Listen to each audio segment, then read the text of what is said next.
नमस्कार। हिंदी साधन चैनल में सभी का हार्दिक स्वागत करती हूँ। आज के इस वीडियो में बड़े घर की बेटी कहानी को लेकर मैं आई हूँ। आइए जानते हैं कहानी के बारे में। यह कहानी मुंशी प्रेमचंद जी के द्वारा रचित बहुत ही प्रसिद्ध कहानी है, बड़े घर की बेटी, जिसका प्रकाशन 1910 ईस्वी में जमाना पत्रिका में हुआ। बड़े घर की बेटी कहानी में मूल कथा है गौरीपुर गांव के जमींदार बेनी माधव सिंह के दो बेटे थे। बड़े का नाम श्रीकंठ सिंह और छोटे का नाम बिहारी सिंह। श्रीकंठ पढ़े लिखे थे और दफ्तर में काम करते थे, जबकि लाल बिहारी गठीले बदन के युवक थे। इस कहानी में जिन परिस्थितियों का वर्णन किया गया है, श्रीकंठ सिंह की पत्नी आनंदी एक ऊंचे घर की बेटी थी, जो कि सुख सुविधाओं में पली हुई थी। कहानी में संघर्ष पर अगर चर्चा किया जाए तो एक दिन लाल बिहारी ने आनंदी के मायके वालों का अपमान किया और घी के बर्तन को लेकर विवाद बढ़ गया। आनंदी के स्वाभिमान के साथ इसका विरोध किया गया और वो अपने पति नीलकंठ से शिकायत करती है। श्रीकंठ जब यह सुनता है तो वह अपनी पत्नी का अपमान स्वीकार नहीं करता है और वह छोटे भाई लाल बिहारी के साथ न रहने का निर्णय ले लेता है और घर में बंटवारे की बात चल पड़ती है। जब लाल बिहारी को अपनी गलती का एहसास हुआ तो वह घर छोड़कर जाने लगता है। आनंदी की ममता और समझदारी बड़े घर की बेटी का बड़प्पन जागी और उसने लाल बिहारी को रोक लिया और घर बिखरने से बच गया। इस कहानी में प्रेमचंद जी ने यह दिखाया है कि संकट के समय सहनशीलता और सूझबूझ ही परिवार को जोड़े रखती है। बेनी माधव सिंह कहते हैं कि बड़े घर की बेटियां ऐसी ही होती है, बिगड़ता हुआ घर संभाल लेती है। कहानी कुछ इस प्रकार से है। बेनी माधव सिंह गौरीपुर गांव के जमींदार और नवाबदार थे। उनके पितामह किसी समय बड़े धन धान से संपन्न थे। गांव का पक्का तालाब और मंदिर, जिसकी अब मरम्मत भी मुश्किल थी, उन्हीं की कीर्ति स्तंभ थे। कहते हैं कि इस दरवाजे पर हाथी झूमता था, अब उसकी जगह एक बूढ़ी भैंस ली है, जिसके शरीर में अस्थिर पंजर के सिवा और कुछ शेष न रहा था, पर शायद दूध बहुत देती थी। बेनी माधव सिंह अपनी आधी से अधिक संपत्ति वकीलों को भेंट कर चुके थे। उनकी वर्तमान आय 1000 रुपये वार्षिक से अधिक न थी। ठाकुर साहब के दो बेटे थे। बड़े का नाम श्रीकंठ सिंह था। उसने बहुत दिनों के परिश्रम और उद्योग के बाद बीए की डिग्री प्राप्त की थी। अब एक दफ्तर में नौकर था। छोटा लड़का लाल बिहारी सिंह दोहरे बदन का सजीला जवान था। भरा हुआ मुखड़ा, चौड़ी छाती, भैंस का 2 सेर ताज़ा दूध वह उठकर सवेरे ही पी जाता था। श्रीकंठ सिंह की दशा बिल्कुल विपरीत थी। इन नेत्र प्रिय गुणों को उन्होंने बीए इन्हीं 2 अक्षरों पर न्यौछावर कर दिया था। इन 2 अक्षरों ने उनके शरीर को निर्बल और चेहरे को कांतिहीन बना दिया था। इसी से वैदिक ग्रंथों पर उनका विशेष प्रेम था। आयुर्वेदिक औषधियों पर उनका अधिक विश्वास था। शाम सवेरे से उनके कमरे में प्रायः खरल की सुरीली कर्ण मधुर ध्वनि सुनाई दिया करती थी। लाहौर और कलकत्ते के वैद्यों से बड़ी पढ़ी लिखी रहती थी। श्रीकंठ एक अंग्रेजी डिग्री के अधिपति होने पर भी अंग्रेजी सामाजिक प्रथाओं के विशेष प्रेमी न थे, बल्कि वह बहुधा बड़े जोर से उसकी निंदा और तिरस्कार किया करते थे। इसी से गांव में उनका बड़ा सम्मान था। दशहरे के दिनों में वह बड़े उत्साह से रामलीला में सम्मिलित होते और स्वयं किसी न किसी पात्र का पाठ बन जाते थे। गौरीपुर में रामलीला के वही जन्मदाता थे। प्राचीन हिंदू सभ्यता का गुणगान उनकी धार्मिकता का प्रधान अंग था। सम्मिलित कुटुंब के तो वह एकमात्र उपासक थी। आजकल स्त्रियों को कुटुंब में मिलजुल कर रहने की जो अरुचि होती है, उसे वह जाति और देश दोनों के लिए हानिकारक समझते थे। यही कारण था कि गांव की ललनाएं उनकी निंदक थी। कोई कोई तो उनको अपना शत्रु भी समझ लेते थे। स्वयं उनकी पत्नी को ही इस विषय में उनसे विरोध था। यह इसलिए नहीं था कि उसे अपने सास ससुर देवर या जेठ आदि से घृणा थी, बल्कि उनका विचार था कि यदि बहुत कुछ सहते और तरह देने पर भी परिवार के साथ निर्वाह न हो सके तो आए दिन की कलह से जीवन को नष्ट करने की अपेक्षा यही उत्तम है कि अपनी खिचड़ी अलग पकाई जाए। आनंदी एक बड़े उच्च कुल की लड़की थी। उसके बाप एक छोटी सी रियासत के तालुकेदार थे। विशाल भवन, एक हाथी, 3 कुत्ते, बाज, बहरी सिकरे, झारफानुस, ऑनरेरी मजिस्ट्रेट और ऋण जो एक प्रतिष्ठित तालुकेदार के भोग पदार्थ थे, सभी यहाँ विद्यमान थे। नाम था भूप सिंह। बड़े उदार चित्त और प्रतिभाशाली पुरुष थे, पर दुर्भाग्य से लड़का एक भी न था। 7 लड़कियां हुई और दैव युग से सब के सब जीवित रही। पहली उमंग में तो उन्होंने 3 ब्याह दिल खोलकर किए, पर 15-20 हजार रुपयों का कर्ज सिर पर हो गया तो आंखें खुली, हाथ समेट लिया। आनंदी चौथी लड़की थी। वह अपनी सब बहनों से अधिक रूपवती और गुणवती थी। इसे ठाकुर भूप सिंह बहुत प्यार करते थे। सुंदर संतान को कदाचित उसके माता पिता भी अधिक चाहते हैं। ठाकुर साहब बड़े संकट में थे कि इसका विवाह कहाँ करें। न तो यही चाहते थे कि ऋण का बोझ बढ़े और न यही स्वीकार कर रहे थे कि उसे अपने को भाग्यहीन समझना पड़े। एक दिन श्रीकंठ उनके पास किसी चंदा रुपया मांगने गया। शायद नागरी प्रचार का चंदा था। भूप सिंह उसके स्वभाव पर रिझ गए और धूमधाम से नीलकंठ सिंह का आनंदी के साथ ब्याह हो गया। आनंदी अपने घर में आई। यहाँ पर रंग ढंग कुछ और देखा। जिस टीम टाम की उसे बचपन से ही आदत पड़ी हुई थी, वह यहाँ नाम मात्र को भी न देखा।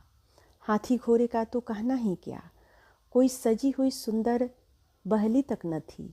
रेशमी स्लीपर साथ लाई थी, पर यहाँ बाग कहाँ। मकान में खिड़कियाँ तक न थी, न जमीन पर फर्श, न दीवार पर तस्वीर। यह एक सीधा साधा देहाती गृहस्थ का मकान था, किंतु आनंदी ने थोड़े ही दिनों में अपने को इस नई अवस्था के ऐसे अनुकूल बना लिया मानो उसने विलास के सामान कभी देखे ही न थे। एक दिन दोपहर के समय लाल बिहारी सिंह 2 चिड़िया लिए हुए आया और भावज से बोला, जल्दी से पका दो, मुझे भूख लगी है। आनंदी भोजन बनाकर उसकी राह देख रही थी। अब वह नया व्यंजन बनाने बैठी। हांडी में देखा तो घी पाव भर से अधिक न था। बड़े घर की बेटी किफ़ायत क्या जाने। उसने सब घी मांस में डाल दिया। लाल बिहारी खाने बैठा तो दाल में घी न था। बोला, दाल में घी क्यों नहीं छोड़ा? आनंदी ने कहा, घी सब मांस में पड़ गया। लाल बिहारी जोर से बोला, अभी परसों घी लाया था, इतने जल्दी उठ गए? आनंदी ने उत्तर दिया, आज तो कुल पाव भर ही घी था, वह सब मैंने मांस में डाल दिया। जिस तरह सूखी लकड़ी जल्दी से जल उठती है, उसी तरह क्षुधा से बावला मनुष्य जरा जरा सी बातों पर तिनक जाता है। लाल बिहारी को भावज की यह ठिठाई बहुत बुरी मालूम हुई। तिनक कर बोला, मैके में तो चाहे घी की नदी बहती हो। स्त्रियां गालियाँ सह लेती है, मार भी सह लेती है, पर मैके की निंदा उसे नहीं सही जाती। आनंदी मुंह फेर कर बोली, हाथी मरा भी तो 9 लाख का, वहाँ इतना घी नित नाई कहार खा जाते हैं। लाल बिहारी जल उठा, थाली उठाकर पलट दी और बोला, जी चाहता है जीभ पकड़ कर खींच लूँ। आनंदी को भी क्रोध आ गया, मुंह लाल हो गया। बोली, वह होते तो आज इसका मज़ा चखाते। अब अपढ़ उजर ठाकुर से न रहा गया। उसकी स्त्री एक साधारण जमींदार की बेटी थी। जब जी चाहा उस पर हाथ साफ कर लिया। खराऊ उठाकर आनंदी की ओर जोर से फेंकी और बोला, जिसके गुमान पर भूली हुई हो उसे भी मैं देख लूँगा और तुम्हें भी। आनंदी ने हाथ में खराऊ रोकी, फिर बच गई, पर उंगली में चोट लग गई। क्रोध के मारे हवा के से हिलते पत्ते की भांति कांपती हुई अपने कमरे में जाकर खड़ी हो गई। स्त्री का बल और साहस, मान और मर्यादा पति तक है। उसे अपने पति के ही बल पर पुरुषत्व का घमंड होता है। आनंदी खून का घूंट पी कर रह गई। श्रीकंठ सिंह शनिवार को घर आया करते थे। बृहस्पतिवार को यह घटना हुई थी। 2 दिन तक आनंदी कोप भवन में रही, न कुछ खाया न पिया, उसकी बाट देखती रही। अंत में शनिवार को वह नियमानुकूल संध्या समय घर आए और बाहर बैठकर कुछ इधर उधर की बातें, कुछ देश काल संबंधी समाचार तथा कुछ नए मुकदमे आदि की चर्चा करने लगी। यह वार्तालाप 10 बजे रात तक होता रहा। गांव के भद्र पुरुषों को इन बातों से ऐसा आनंद मिलता था कि खाने पीने की शुद्ध भी न रहती थी। श्रीकंठ को पिंड छुड़ाना मुश्किल हो जाता था। ये 2-3 घंटे आदमी के बड़े कष्ट से कटे। ये 2-3 घंटे आनंदी ने बड़े कष्ट से काटे। जिस तरह भोजन का समय आया, पंचायत उठी, एकांत हुआ तो लाल बिहारी ने कहा, भैया आप जरा भाभी को समझा दीजिए कि मुंह संभाल कर बातचीत किया करे, नहीं तो एक दिन अनर्थ हो जाएगा। बेनी माधव सिंह ने बेटे की ओर से साक्षी दी, हाँ, बहू बेटियों का यह स्वभाव अच्छा नहीं लगता कि मर्दों के मुंह लगे। लाल बिहारी एक बड़े घर की बेटी है तो हम भी तो कोई कुर्मी कहार नहीं है। नीलकंठ ने चिंतित स्वर में पूछा, आखिर बात क्या हुई? लाल बिहारी ने कहा, कुछ भी नहीं, यूं ही आप उलझ पड़ी। मैके के सामने हम लोगों को कुछ समझती ही नहीं। नीलकंठ खा पीकर आनंदी के पास गए। वह भैरी बैठी थी। यह हजरत से कि कुछ तीखे से आनंदी ने पूछा, चित्त तो प्रसन्न है ना? श्रीकंठ बोले, बहुत प्रसन्न है, पर तुमने आजकल घर में यह क्या उपद्रव मचा रखा है? आनंदी की त्योरी पर बल पड़ गई। जुझलाहट के मारे बदन में ज्वाला सी दहक उठी। बोली, जिसने तुमसे यह आग लगाई है उसे पाऊं तो मुंह झुलस दूं। श्रीकंठ, इतनी गर्म क्यों हो रही हो? बात तो कहो। आनंदी, क्या कहूँ? यह सब मेरे भाग्य का फेर है, नहीं तो गवार छोकरा जिसको चपरासीगिरी करने का भी सहूर नहीं, मुझे खराऊ से मारकर यूँ न अकड़ता। श्रीकंठ, सब हाल साफ साफ कहो तो मालूम हो, मुझे तो कुछ पता नहीं। आनंदी, परसों तुम्हारे लाडले भाई ने मुझसे मांस पकाने को कहा। घी हांडी में पाव भर से अधिक न था, वह सब मैंने मांस में डाल दिया।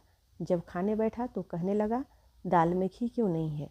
बस इसी पर मेरे मैके को बुरा भला कहने लगा। मुझसे न रहा गया।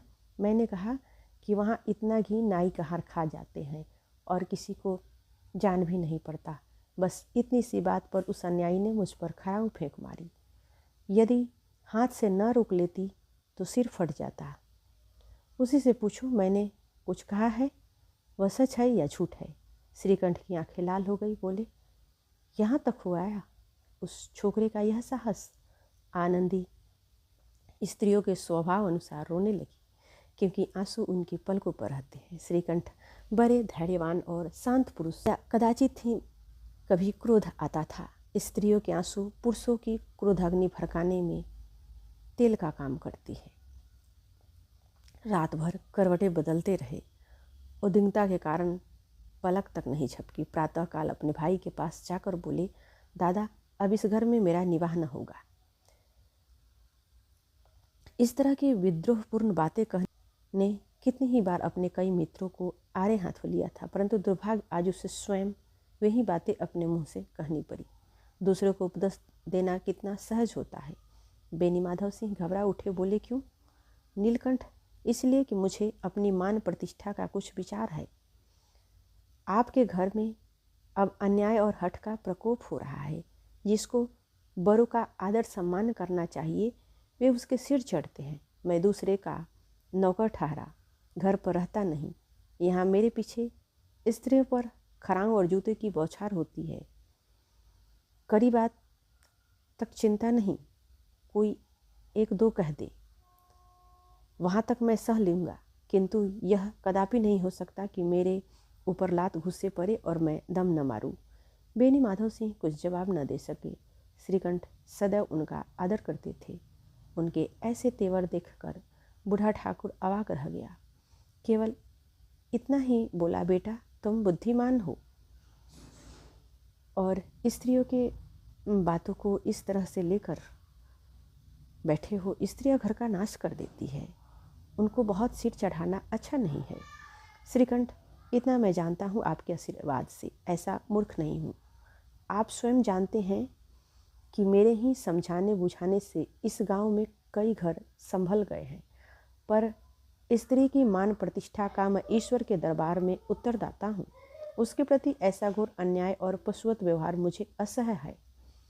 आप सच मानिए, मेरे लिए यही कुछ कम नहीं है कि लाल बिहारी को कुछ दंड नहीं देता। अब बेनी माधव सिंह भी गरमाए, ऐसी बातें और न सुन सके। बोले, लाल बिहारी तुम्हारा भाई है, उससे अब कभी भूल चूक हुआ उसको कान पकड़ो। लेकिन श्रीकंठ, लाल बिहारी को मैं अब अपना भाई नहीं समझता। बेनी माधव सिंह, स्त्री के पीछे? श्रीकंठ, जी नहीं, उसकी क्रूरता और अविवेक के कारण।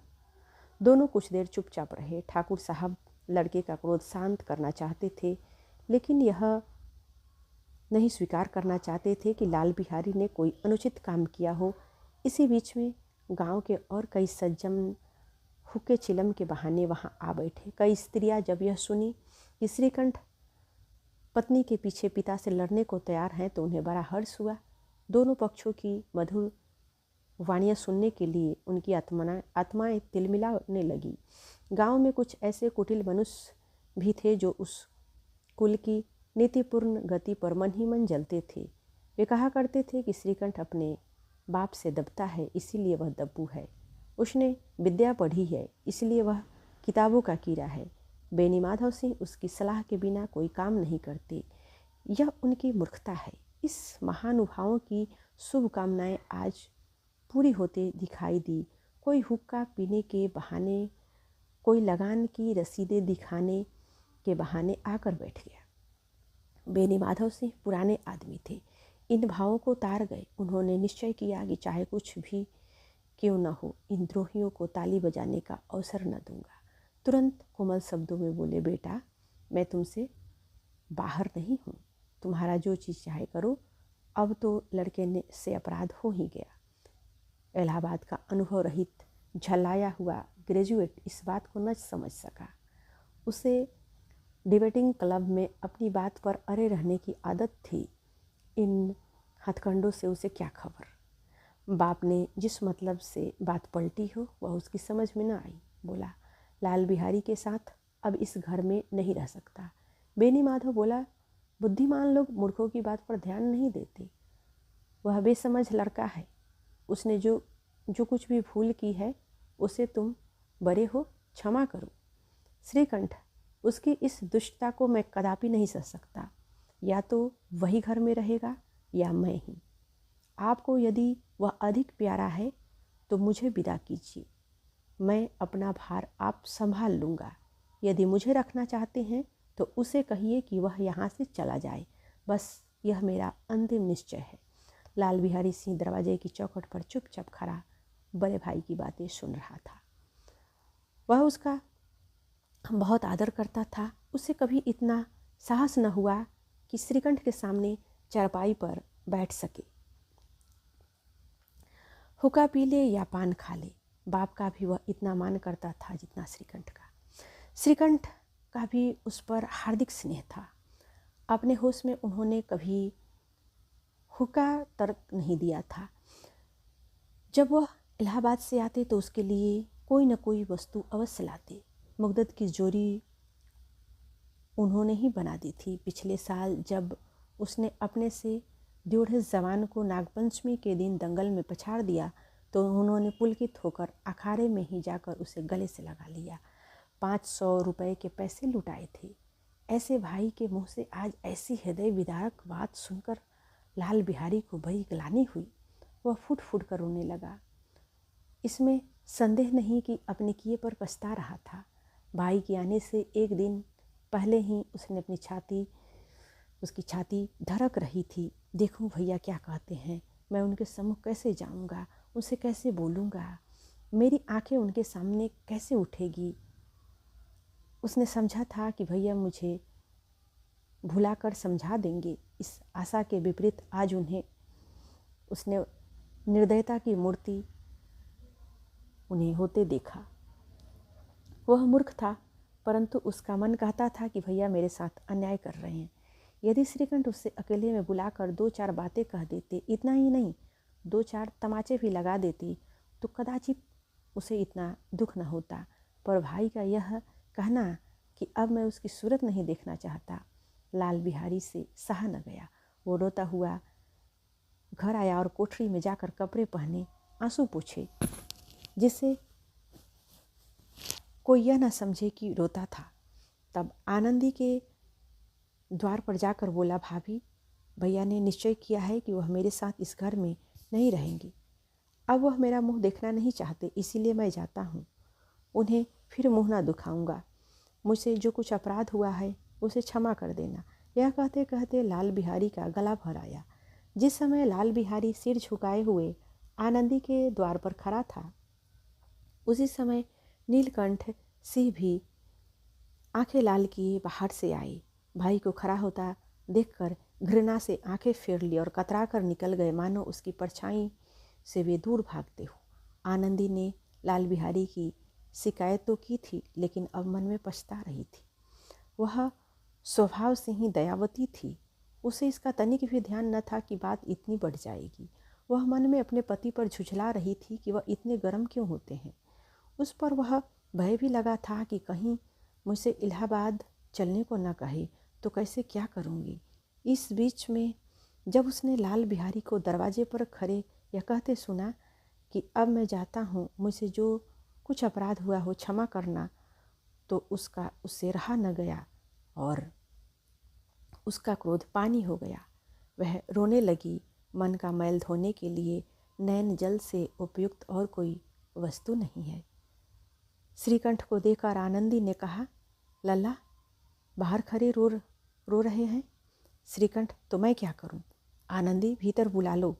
मेरी जीभ में आग लगे, मैंने कहाँ से यह झगड़ा उठाया। श्रीकंठ, मैं न बुलाऊंगा। आनंदी, पछताओगे। उन्हें बहुत ग्लानि हो गई है, ऐसा न हो कहीं चल दे। श्रीकंठ न उठे और इतने में लाल बिहारी ने कहा, भाभी, भैया से मेरा प्रणाम कह देना। वह मेरा मुंह देखना नहीं चाहती, इसीलिए मैं उन्हें अपना मुंह नहीं दिखाऊंगा। लाल बिहारी इतना कहकर लौट पड़ा और शीघ्रता से दरवाजे की ओर बढ़ा। अंत में आनंदी कमरे से निकली और उसका हाथ पकड़ ली। लाल बिहारी ने पीछे फिर कर देखा और आंखों में आंसू भरे बोला, मुझे जाने दो। आनंदी, कहाँ जाते हो? लाल बिहारी, जहाँ कोई मेरा मुंह न देखे। आनंदी, मैं न जाने दूंगी। लाल बिहारी, मैं तुम लोगों के साथ रहने योग्य नहीं हूँ। आनंदी, तुम्हें मेरी सौगंध है, अब एक पग भी आगे न बढ़ाना। लाल बिहारी, जब तक मुझे यह मालूम न हो जाए कि भैया का मन मेरी तरफ से साफ हो गया है, तब तक मैं इस घर में कदापि न रहूँगा। आनंदी, मैं ईश्वर को साक्षी देकर कहती हूँ कि तुम्हारी ओर से मेरे मन में तनिक भी मैल नहीं है। अब श्रीकंठ का हृदय भी पिघला। उन्होंने बाहर आकर लाल बिहारी को गले लगा लिया। दोनों भाई खूब फूट फूट कर रोए। लाल बिहारी ने सिसकते हुए कहा, भैया, अब कभी मत कहना कि तुम्हारा मुंह न देखूंगा। इसके सिवा आप जो मुझे दंड दोगे मैं स्वीकार करूंगा। श्रीकंठ ने कांपते हुए स्वर में कहा, लल्लू, इन बातों को बिल्कुल भूल जाओ। ईश्वर चाहेगा तो फिर ऐसा अवसर न आएगा। बेनी माधव सिंह बाहर से आ रहे थे। दोनों भाइयों को गले मिलते हुए देखकर आनंद से पुलकित हो गए। बोले, बड़े घर की बेटियां ऐसी ही होती है, बिगड़ा हुआ काम बना लेती है। गांव में जिसने यह वृतांत सुना, उसी ने इन शब्दों में आनंदी की उदारता की सराहना की कि बड़े घर की बेटियां ऐसी ही होती है।